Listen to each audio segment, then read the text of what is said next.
کہ وہی اسٹینڈرڈ ہے جو لاہور کا اسٹینڈرڈ ہے. میں نے باہر کے چینلز بھی دیکھے ہوئے ہیں, وہاں اسی لیول کا یہاں پہ انفراسٹرکچر ہے, اسی لیول کی فیسلٹیز ہیں, اور اسی لیول کے استاد بھی یہاں موجود ہیں ماشاءاللہ.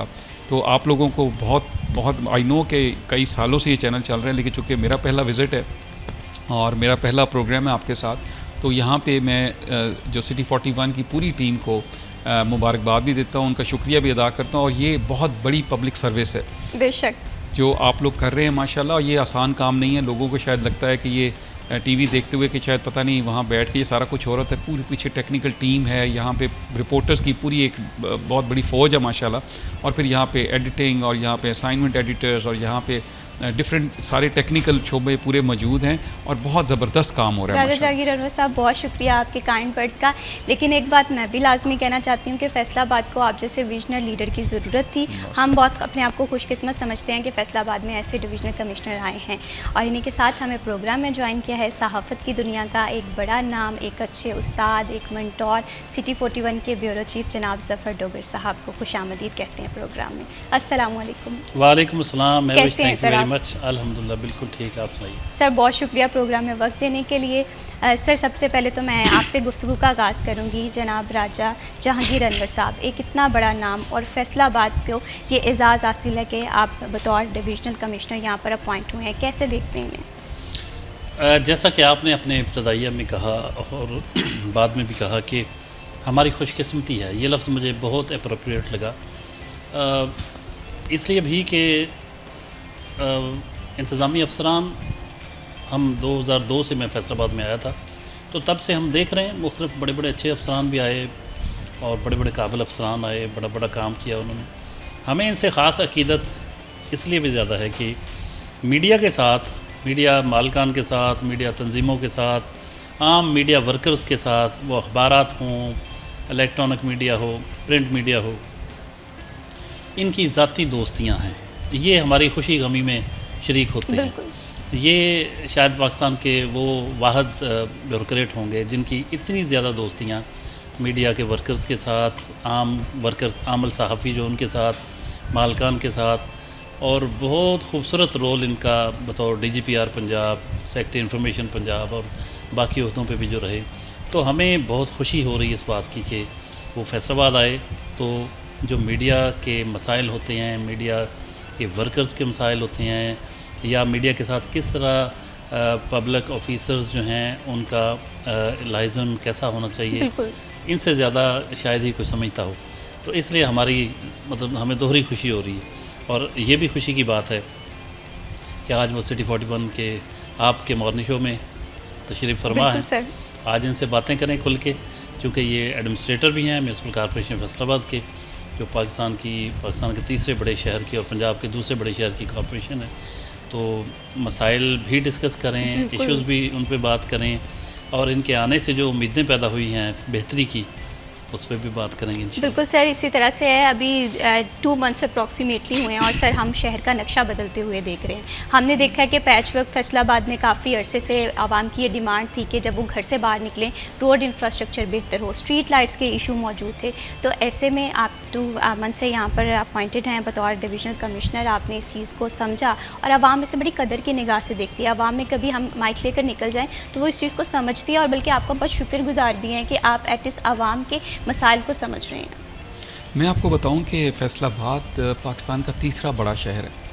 تو آپ لوگ بڑے بلیسڈ ہیں کہ پاکستان جو ایک نیوکلیئر طاقت ہے ماشاءاللہ, اور جس نے ریسنٹلی پوری دنیا میں اپنا لوہا منوایا ہماری پاک فوج نے, اور جس طرح ہمارا نام الحمدللہ اب عزت سے دنیا کے بڑے بڑے ممالک کے صدور اور ان کے رہنما لیتے ہیں, اس ملک کے آپ تیسرے بڑے شہر کے باسی ہیں. اب صورتحال یہ ہے کہ جتنا بڑا یہ شہر ہے اور جتنی اس کی کنٹریبیوشن ہے, اور آپ کے علم میں ہے کہ یہ ٹیکسٹائل کی ساری ایکسپورٹ یہاں کا جو آپ کا سوتر منڈی جس کو کہا جاتا تھا, جو آپ کا یہ 8 بازاروں کا شہر کہا جاتا تھا, اب یہ 8 بازاروں کا شہر رہا نہیں. اب یہ 80 لاکھ لوگوں کا شہر ہے. اب یہ 80 لاکھ لوگ ماشاءاللہ, اور یہ وہ لوگ ہیں جو بڑے باشعور, اور یہاں پہ جب لوگ باہر سے آتے ہیں ہمارے ساتھ ملنے آتے ہیں, یا ڈفرینٹ گروپس آتے ہیں, ڈیلیگیشنز آتے ہیں, جب ہم سے ملتے ہیں تو وہ فیصل آباد کو ایک بڑی عزت کی نگاہ سے دیکھتے ہیں کیونکہ پوری دنیا میں اب جو رسم رواج ہے وہ ہے معیشت. اب جو ملک، شہر، دیہات، شخص معاشی طور پہ مضبوط ہے اسی کی سنی جاتی ہے، اسی کی مانی جاتی ہے. آپ نے شہر کی ترقی کی بات کی یا شہر کے مسائل کی بات کی. ابھی تو ہم شروع کر رہے ہیں، پہلا آپ کا سوال ہے تو اس میں تھوڑا سا کچھ چیزیں آپ کو بتا دوں. ہم نے اسٹریٹ لائٹ کا 2-3 دفعہ ذکر کیا. آپ کو یہ سن کے حیرانگی ہوگی کہ تقریباً 6,500 کے قریب اسٹریٹ لائٹس ہیں جو فیصل آباد کے ڈفرینٹ سڑکوں پہ، مین روڈز پہ لگی ہوئی آپ نظر آتی.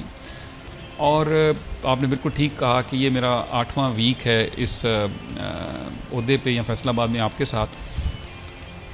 جب میں نے پہلے دن کوئی ڈیٹا وغیرہ کلیکٹ کروایا تو پتہ چلا کہ اس میں سے صرف 20% لائٹس جل رہی ہیں اور 80% لائٹس خراب ہیں یا بند ہیں. اور میری اپنی عادت ہے، ڈوگر صاحب نے بڑی محبت کے الفاظ دیے اور مجھے بڑا اچھا بھی لگا. میری اپنی عادت ہے کہ شام کو پرائیویٹ کار پہ میں خود شہر میں دیکھتا رہتا ہوں، کیونکہ دن بھر تو سب اچھا کی رپورٹ آتی ہے. ڈوگر صاحب بڑے جاندیدہ آدمی ہیں، ان کو اندازہ ہے کہ یہ سارا نظام کیسے کام کرتا ہے. یہ تو میں خود رات کو، میں کل رات کی بات کر رہا ہوں کہ مجھے سب رپورٹ دی گئی فلاں یہ 4 سڑکوں پہ تمام لائٹس جل رہی ہیں. تو میں نے خود جا کے 4 سڑکوں پہ وزٹ کیا تو نہیں، معاملات ٹھیک نہیں تھے.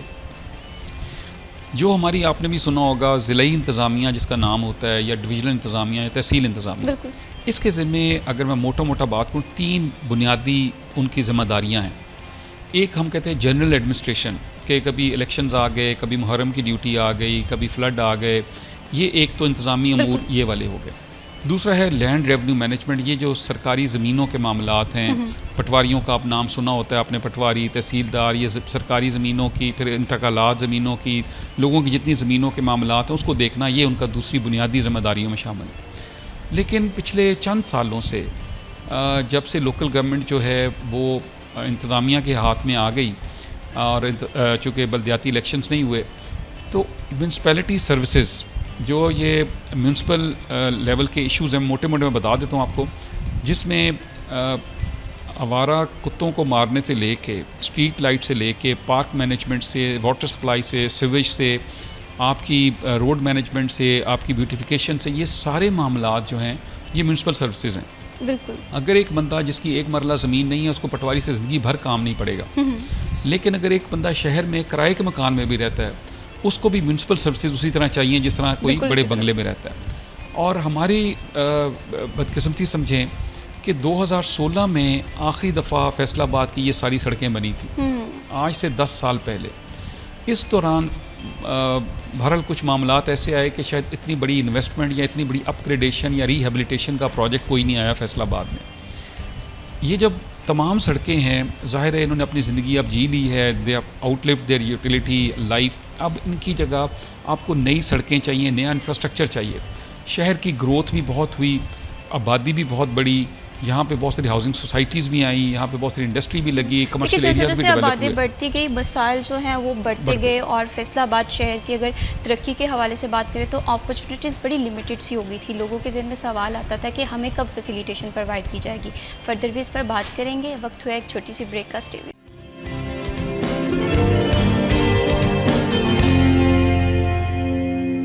Welcome back. آپ دیکھ رہے ہیں سٹی ایٹ 10 اور پروگرام میں ہم بات کر رہے ہیں ہر اس شہری کی جو فیصل آباد میں رہتا ہے، جو یہ جاننا چاہتا ہے کہ فیصل آباد کے مسائل کب ختم ہوں گے. فیصل آباد کی اسٹریٹ لائٹس کا ایشو ہے، سیوریج کے مسائل ہیں، پینے کے صاف پانی کے حوالے سے ضلعی انتظامیہ کتنی متحرک ہے. یہ وہ کامن سے کویشچنز ہیں جب بھی ہم گھر سے باہر نکلتے ہیں، ایک عام شہری کے ذہن میں آتے ہیں. جناب ظفر ڈوگر صاحب، بریک پہ جانے سے پہلے ہم بات کر رہے تھے فیصل آباد کے مسائل کے حوالے سے.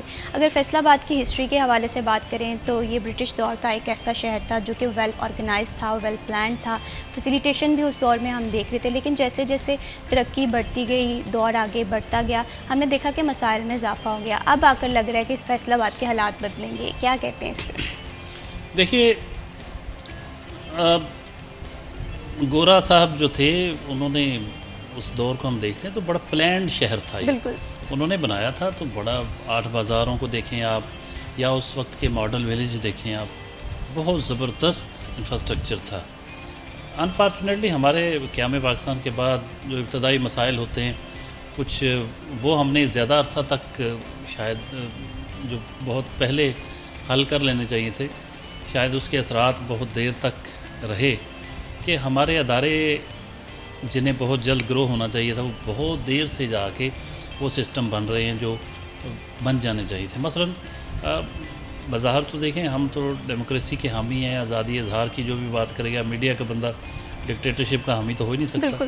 انفارچونیٹلی بہت سے اچھے کام ڈکٹیٹرشپ میں ہی ہوئے. تو مطلب یہ نادرا جیسا ادارہ دیکھیں, یہ ہمارے پاس ڈیٹا ہی نہیں تھا پورے پاکستان ہمارے شہریوں کا, اور اتنے فراڈ, اتنی جعل سازی ہوتی تھی. یہ جب یہ رجسٹریشن ہوئی, فیملی ٹریز بنے, نادرا کا کہ جو شناختی کارڈ CNIC بننا شروع ہوئے, تو پھر جا کے کہیں ہمیں پتہ چلا کہ ہمارا مطلب جعل سازی کرنا, فراڈ کرنا نسبتاً مشکل ہوتا گیا, اور ہمارے وہ لنک ہوتے گئے قومی جو FBR کے ساتھ بھی چیزیں. اب آ کے گورنمنٹ اس قابل ہوئی ہے کہ وہ صحیح معنوں میں جا کے شہریوں کے بارے میں کچھ کر سکے گی. جب ڈیٹا ہی نہ موجود ہو تو ڈیٹا انالیسس کیا ہوگا, اس کی بنیاد, اس کے بغیر آپ کچھ پلاننگ کر ہی نہیں سکتے.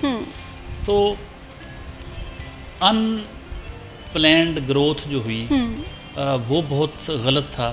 مثلا آپ دیکھیں کہ ایک بازاروں کے وہ سیدھے ہی نہیں ہے بازار, ایک مربع میں کالونی ہے, کوئی کہیں جا رہی, کوئی کہیں.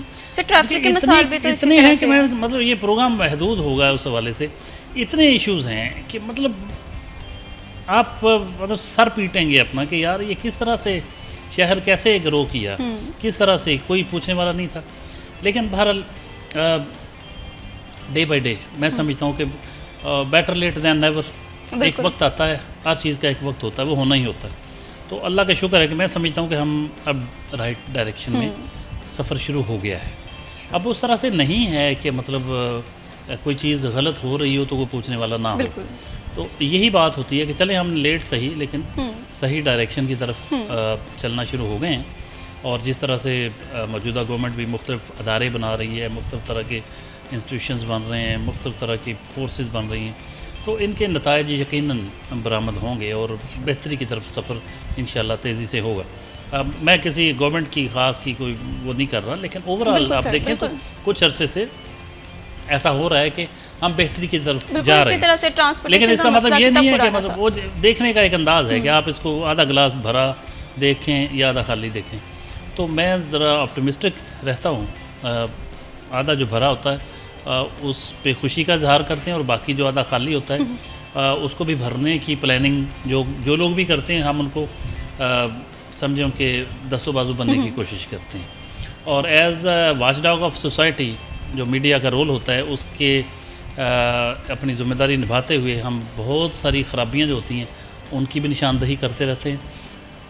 کہ پاکستان کا تیسرا بڑا شہر جو ہے اس کو جس طرح کی سہولتیں وہاں شہریوں کو ہونی چاہیے وہ نہیں ہیں. ابھی پبلک ٹرانسپورٹ ہی نہیں.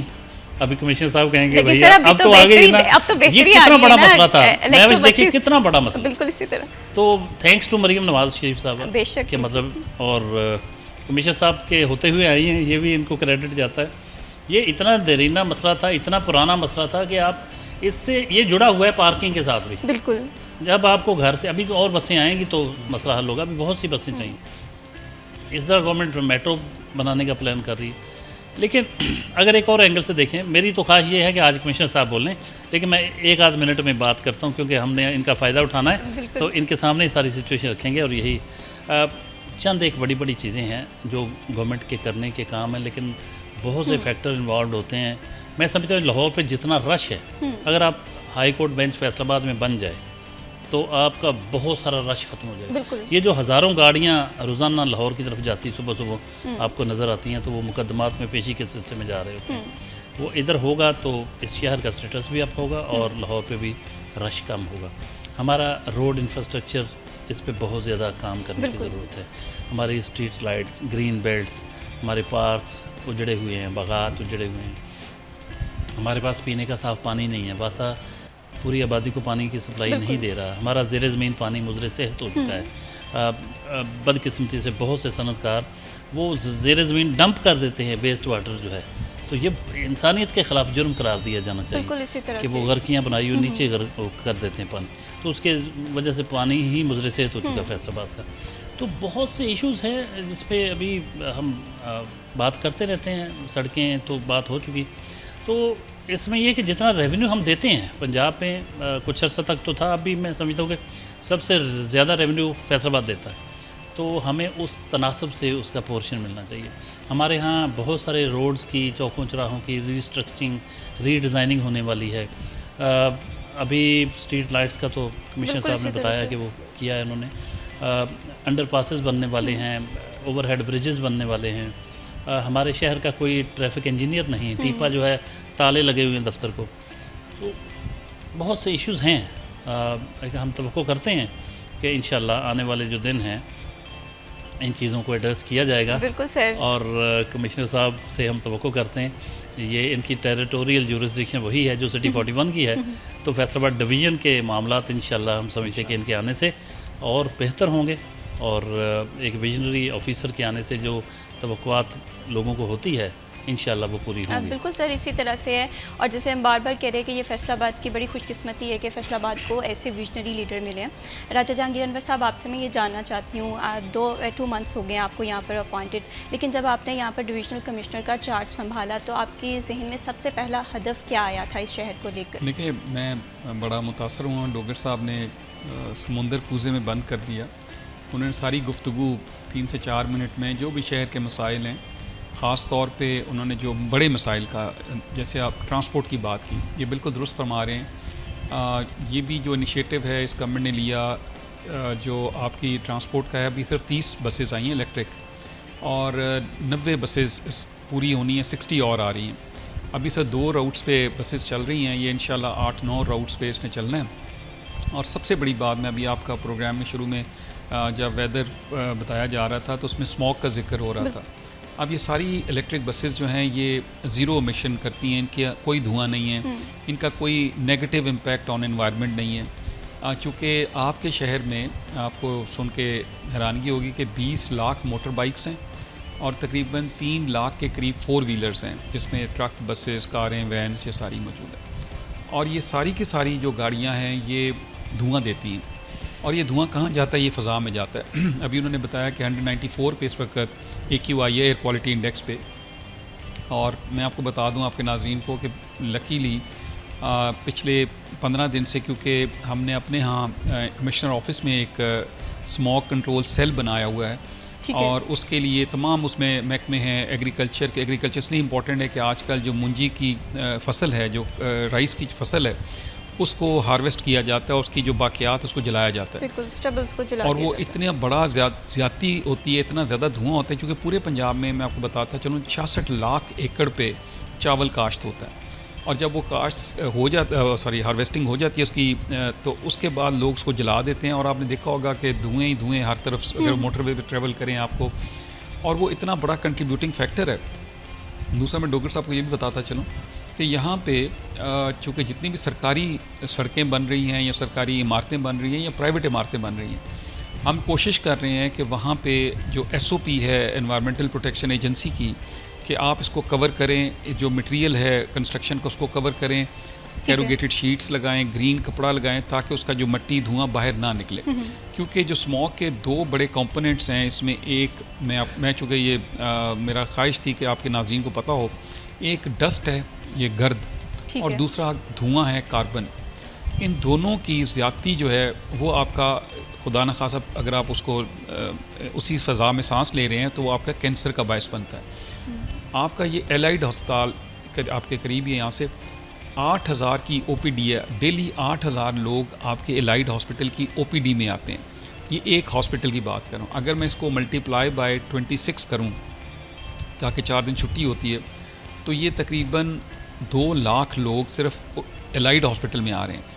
LI 2 میں اور دیگر جتنے سرکاری اسپتال ہیں, اگر آپ اس سارے کا حساب لگائیں, یہ میں اپنی طرف سے ایک نمبر دے رہا ہوں جو کہیں سے ویریفائڈ نہیں ہے, اس کا مطلب یہ ہے کہ ہر مہینے 5 لاکھ لوگ فیصل آباد کے ہسپتالوں کو وزٹ کرتے ہیں.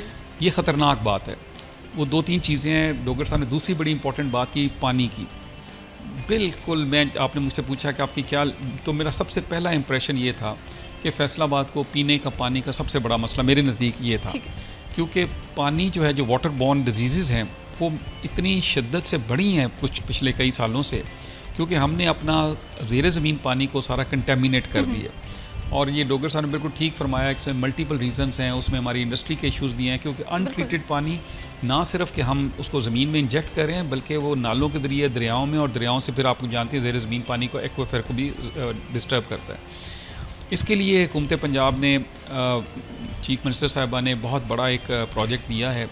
آپ کی جو ٹوٹل ریکوائرمنٹ ہے فیصل آباد کی وہ 1,70,000 ملین گیلن پر ڈے ہے. ٹھیک ہے. 1,00,000 million gallon per day already آپ کے پاس سیف پانی ہے جو واسا پرووائڈ کر رہا ہے. 30,000 ملین گیلن کا ایک منصوبہ لگ گیا ہے. یہ ہمیں بڑی اس پہ ہم بڑے خوش ہیں اور کوشش کر رہے ہیں کہ وہ اگلے سال اسی مہینے میں وہ پانی کی سپلائی شروع ہو جائے فیصل آباد میں. پھر بھی شارٹ فال 40,000 ملین گیلن پر ڈے کا رہے گا. اس کے لیے ایک اور اسکیم آ رہی ہے لیکن وہ ابھی اگلے مالی سال سے شروع ہوگی. تو پینے کے پانی کے حوالے سے لے کے یہ فضا کا جو سانس لینے والا ہے، میں دوبارہ اس پہ واپس جا رہا ہوں اسموک پہ. اس میں تمام لوگوں سے گزارش ہوگی جو موٹر بائکرز ہیں کہ صرف 600 روپیہ لگتا ہے اپنے موٹر سائیکل کو ٹھیک کروا لیں.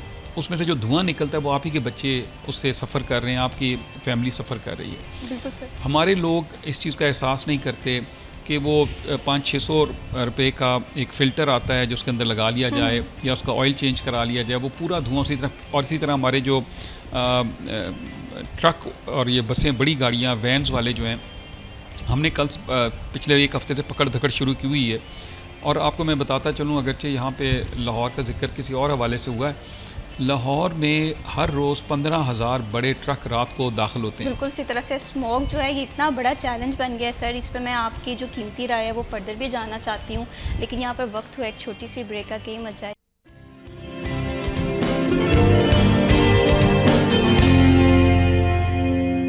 ویلکم بیک جی. آپ دیکھ رہے ہیں سٹی ایٹ 10 اور بریک پہ جانے سے پہلے بڑے اہم موضوع پہ ہم گفتگو کر رہے تھے، اسموک کا ایشو. وہ ایشو جو مجھ سے، آپ سے اور ہر اس شہری سے کنیکٹڈ ہے جو کہ چاہتا ہے کہ فیصل آباد کا ماحول ہو یا پاکستان کا انوائرمنٹ ہو وہ نیٹ اینڈ کلین ہو. لیکن اس میں جب ہماری اپنی ذمہ داریاں ادا کرنے کی باری آتی ہے تو ہم پیچھے رہ جاتے ہیں. گاڑیوں کی مینٹیننس نہیں کرواتے، ماسک کا استعمال نہیں کرتے، جس کی وجہ سے ہم اثرات اپنی صحت پہ بھی دیکھ رہے ہوتے ہیں اور اپنی سراؤنڈنگ پہ بھی دیکھ رہے ہوتے ہیں. راجہ جہانگیر انور صاحب، آپ بہت ہی خوبصورت گفتگو کر رہے تھے کہ کس طرح سے ہم اس ماحول کو صاف رکھ سکتے ہیں، کس طرح سے اسموک سے بچ سکتے ہیں. تو جہاں سے ہماری گفتگو کا تسلسل ٹوٹا تھا وہیں سے آغاز کریں. دیکھیں، آپ نے بریک کے دوران بڑی خوبصورت بات کی کہ بنیادی طور پہ یہ ہر شہری کو ذمہ داری لینی پڑے گی. یہ کسی ایک شعبہ کو، ایک ادارے کو یا ایک کسی سیگمنٹ آف سوسائٹی کا نہیں، یہ پورے ملک کا مسئلہ بن چکا ہے. میں آپ کو بتاؤں کہ یہ جو موسمیاتی تبدیلی جس کو ہم کلائمیٹ چینج کہتے ہیں، جس کی وجہ سے آپ نے دیکھا اس سال بھی فلڈز آئے، ہیٹ ویوز آتی ہیں، اسٹارمز آتی ہیں، کسی جگہ بارش کا پورا نظام بدل چکا ہے، پیٹرن جو جس کو کہا جاتا ہے. اور اس کا افیکٹ کیا آ رہا ہے؟ اس کا افیکٹ یہ آ رہا ہے کہ جو فصلیں ہم بوائی کرتے تھے اس کی ستمبر میں، اب ہمیں جا کے اکتوبر میں کرنی پڑی. پورا کراپنگ پیٹرن چینج ہو گیا. آپ کا جو لائف سٹائل ہے اس کو چینج ہو گیا، کیونکہ اب ہیٹ اتنی بڑھ جائے گی، سردی اتنی بڑھ جائے گی کہ آپ کو اپنا لائف سٹائل چینج کرنا پڑے گا، آپ کو اپنے فوڈ کا انٹیک چینج کرنا پڑے گا. کہنے کا مطلب یہ ہے کہ یہ پوری دنیا، پلانٹ ارتھ جس کو کہا جاتا ہے، یہ آلریڈی بیمار ہو چکی ہے. اور آپ کے علم میں ہے، یہ سب کو نون فیکٹ ہے کہ ہر اتنے سالوں سے 2 ڈگری ٹیمپریچر ارتھ کا بڑھ گیا ہوا ہے. اور اگر اسی اسپیس سے، اسی سپیڈ سے ہم اپنا نقصان کرتے رہے اپنے اس خطے کا یا اپنے ماحول کا، تو آپ سمجھ سکتی ہیں کہ کیا آنے والے دنوں میں کیا کیا بڑے بڑے حادثے ہو سکتے ہیں. مثال کے طور پہ یہ جو سب کانٹیننٹ ہے یا ساؤتھ ایشیا، جس میں بھارت، نیپال، بنگلہ دیش، پاکستان اور یہ دیگر ممالک آتے ہیں، یہ تقریباً 2 ارب سے زائد کی آبادی ہے. بالکل. اور 2 ارب کی آبادی اس وقت سب سے زیادہ ولنریبل ہے، کیونکہ ابھی یہ جو اسموک سیزن ہے، ابھی ہمارے ہمسایہ ملک بھارت میں دیوالی کا ایک تہوار ہوتا ہے. اس سال دیوالی کے تہوار میں دلی میں 6 ارب روپے کے فائر ورکس جو آتش بازی چلائی گئی. اب وہ سارے، دلی دنیا کا سب سے پولوٹیڈ اور ڈرٹیسٹ سٹی ہے. وہاں پہ پچھلے 6 دنوں سے ان کا جو AQI ہے وہ 1000 تک رہا ہے. اور وہاں سے جو ایسٹ ٹو ویسٹ ونڈ آتی ہے، جو ان کی اس طرف سے ہوا کا جو دباؤ ہے وہ لاہور کی طرف ہے اور پنجاب پاکستان کی طرف ہے. اور رستے میں میں آپ کو بتاؤں، جو انڈین پنجاب ہے، امرتسر، گرداسپور، ہریانہ، یہ ساری جگہیں جو ہیں، یہاں پہ 30 لاکھ ایکڑ پہ چاول کی کاشت ہوئی اور وہ اس وقت وہاں پہ آگ لگی ہوئی ہے. اگر آپ ناسا کا میپ دیکھیں جو کوئی لوگ بھی گوگل کر کے دیکھ سکتے ہیں, وہ آپ کو نظر آئے گا جو اس کی ریڈ انوملیز ہیں, جو آگ کے جو نشانات ہیں وہ دونوں طرف بہت زیادہ ہیں, ہمارے ہاں بھی اور ادھر بھی. کاشتکار دونوں طرف کی ایک ہی طرح کے پریکٹسز کر رہے ہیں. اب یہ سارے کا سارا دھواں اکٹھا ہو کے میرے اور آپ کی طرف آ رہا ہے. میں آپ کو بتاؤں کہ 100 AQI سے اوپر جو بھی نمبر آتا ہے وہ میرے اور آپ کے لیے مضر صحت ہے, بچوں کے لیے, بڑوں کے لیے, بیماروں کے لیے. وہ ایگریویٹ کرتا ہے سچویشن کو. تو یہ آپ نے بڑی اچھی بات کی تھی, شہریوں کو ذمہ داری لینی پڑے گی, ہر بندے کو اپنا رول پلے کرنا پڑے گا. اب کاشتکار میں اور آپ ہیں, وہ ہمارے ہی کوئی بھائی آگ لگا رہا ہے وہاں فصلوں کو. مجھے یاد ہے ڈوگر صاحب کے پچھلے سال ایک اشتہار بھی چلتا تھا کہ تو فصلاں نہیں تو نسلاں آگ لا رہے ہیں. تو یہ جو نسلیں ہم خراب کر رہے ہیں, ایک کمزور اس کے پھیپھڑوں کے ساتھ ہم ایک نسل پیدا کر رہے ہیں جو بیچاری ولنریبل ہے, وہ جو ڈپینڈنٹ ہے. اور ہم دے کیا رہے ہیں؟ اب یہ کیوں فصلوں کو آگ لگائی جاتی ہے؟ اب تو حکومت نے ان کو سپر سیڈرز دے دیے ہیں, مشینیں دی ہیں جس پہ 60% سبسڈی ہے. 60% مطلب اس کی قیمت 12 لاکھ ہے اس مشین کی, تو 8 لاکھ حکومت دے رہی ہے کہ خدا کا واسطہ آپ آگ نہ لگائیں. اسی طرح انڈسٹری کی بات آپ کر رہے تھے. دیکھیں, ہمیں انڈسٹری کو چلانا بھی ہے, لیکن ہم یہ ایکسپیکٹ کرتے ہیں, ہم انڈسٹری بند نہیں کرنا چاہتے. جس دن انڈسٹری بند ہوتی ہے بے روزگار ہوتا ہے دیہڑی دار, آپ کے گھر میں اس کی چارہ جو بھی اس کا آمدن ہے وہ ختم ہوتی ہے. ہم کہتے ہیں کہ ہمارے لوگ امیشن کنٹرول سسٹم لگائیں. یہ ماشاءاللہ انڈسٹریسٹ صاحب ثروت لوگ ہیں, یہ لگا سکتے ہیں. یہ کوئی بہت قیمتی چیزیں نہیں ہیں کہ جو نہ لگ سکیں. آپ نے بھٹوں کی بات کی, بالکل ٹھیک کہہ رہی ہیں. پنجاب بھر میں 10,000 بھٹے ہیں. اب بھٹوں کو بہت ٹائم لگا ہمیں ان کو زگ زیگ ٹیکنیک پہ لانے کے لیے, اور بہت سارے ڈیمولش ہوئے, بہت ساری لڑائی جھگڑے ہوئے, بہت ساری عدالتوں کے معاملات آئے. یہ اسی طرح ہماری جو بڑی گاڑیاں ہیں, بسیں ہیں, ٹرک ہیں, ان سب کو چینج ہونا پڑے گا. حکومت پنجاب نے بہت اچھا یہ کام کیا ڈوگر صاحب کہ انہوں نے جو فیول ٹیسٹنگ لیب ہے, انشاءاللہ میری بات ہوئی ہے 2 دن پہلے, تو مجھے امید ہے کہ منڈے کو ہمارے پاس بھی موبائل فیول ٹیسٹنگ لیب آ جائے گی. جتنے پیٹرول سٹیشنز ہیں اس ڈویژن کے, ہم سب کو چیک کریں گے ان کا تیل, کیونکہ جو ایڈلٹریٹڈ تیل ہوتا ہے جو گاڑیوں میں جاتا ہے یا بائکس پہ جاتا ہے, اس کی وجہ سے بھی دھواں ہوتا ہے. آپ کے علم میں ہے کہ ایک اور ملک کا بھی تیل ہمارے یہاں استعمال ہو, سستا ملتا ہے, تو اس کو پھر منافع خوری کے لیے استعمال کیا جاتا ہے. تو یہ تو اسموک کا تھا. جو شہر کے حوالے سے میں بات آپ کی معترف ہوں کہ آپ نے اس پر دھیان دلوایا. ڈوگر صاحب, یہ جب تک ہر شہری ذمہ داری نہیں لے گا, میں ڈوگر صاحب کو صبح ہی بتا رہا تھا ایک بات کہ صرف ایک دن ستھرا پنجاب اتنا بڑا انیشیٹو ہے حکومت پنجاب کا, وزیر اعلیٰ مریم نواز صاحبہ کا, کہ ڈوگر صاحب نے کہا نا کہ بہتری آ رہی ہے انشاءاللہ. تو انہوں نے یہ اتنا بڑا پروجیکٹ, 1.5 لاکھ لوگ اس صوبے میں یہ صفائی کر رہے ہیں جی, 30,000 گاڑیاں ان کے پاس, اور آپ دیکھتے ہیں ماشاءاللہ وہ کام کرتے ہیں. ایک اتوار والے دن وہ چھٹی کرتے ہیں. آپ دیکھیں ہم شہر کا حال کیا کرتے ہیں, ایسے ہی ہے. اور پھر ہم گلا یہ کر رہے ہوتے ہیں کہ دیکھیں جی اس گلی سے آج وہ صفائی نہیں ہوئی. بھائی خدا کا واسطہ ایک دن آپ خود صفائی کریں, ایک دن کوڑا نہ پھینکیں, آپ ایک دن رک جائیں کسی طرح. اور یہ آپ کے علم میں ہے کہ یہ جب تک شہری ذمہ داری نہیں لیں گے, بالکل اگر ہم خود ایک ریڑھی والا سڑک بلاک کر کے بیٹھا ہوا ہے, ہم ڈنڈا ماریں گے, ہم ان کو روز آ کے اٹھائیں گے وہاں سے. ایک مسلسل جنگ ہے. بالکل, آپ ایک طرف سے اٹھا کے جاتے ہیں, وہ پھر آ جاتے ہیں. لیکن لوگوں کو چاہیے کہ جو بندہ بھی سڑک پہ کھڑی ہوئی ریڑھی سے, ان کو بائک آؤٹ کریں, مت لیں ان سے فروٹ یا سبزی یا جو بھی چیز ہے. ہم وہاں پہ ریڑھی پہ رکتے ہیں, ساتھ اپنی موٹر بائک کھڑی کرتے ہیں, وہ سڑک جو 10% رکی ہوئی تھی وہ 20% رکتی ہے. آپ بائک آؤٹ کریں. ایک ذمہ دار شہری, مجھے یاد ہے محسن نقوی صاحب کے دور میں انہوں نے ایک بنایا تھا ذمہ دار شہری کا کانسیپٹ, کہ اپنے آپ کو شہری کی ذمہ داری محسوس کریں, غلط جگہ پارکنگ نہ کریں, سڑک پہ گاڑی نہ کھڑی کریں. ہر چیز آپ نا, ہمارے یہاں ایک ڈیولپ ہو چکی ہے چیز کہ ہم نا بلیم شفٹ کرتے ہیں کہ جی وہ کریں, وہ زیادہ ایزی لگتا ہے. بالکل آپ ٹھیک کہہ رہی ہیں. بالکل اسی طرح سے ہے, ایک ذمہ دار شہری ہونا بہت زیادہ ضروری ہے. اگر ہم اپنی سوک سینس کو امپروو کر لیں گے, وہ رائٹس جو ہم بات کرتے ہیں, جب فارن کنٹریز کی ایگزامپل دیتے ہیں, وہ ہمیں ہمارے شہر میں نظر آئیں گے. جناب ظفر ڈوگر صاحب, آپ سے میں یہ جاننا چاہتی ہوں, ماحولیاتی آلودگی کے حوالے سے ہم بات کر رہے تھے, بہت ہی حساس ٹاپک ہے اور اس پہ گفتگو کرنا بڑا ضروری ہے, تاکہ یہ جو ماحول ہے یہ ہماری آنے والی نسلوں کی ایک امانت ہے. اگر ہم صحیح سے پرووائڈ نہیں کریں گے, وہ پانی ہو, وہ ہمارا ماحول ہو, تو ہم کس طرح سے ایک بہتر شہری ثابت ہو سکتے ہیں. اس پہ جناب ظفر ڈوگر صاحب کا ہم پوائنٹ آف ویو جانیں گے, لیکن وقت ہوا ایک چھوٹی سی بریک کا. Stay with us.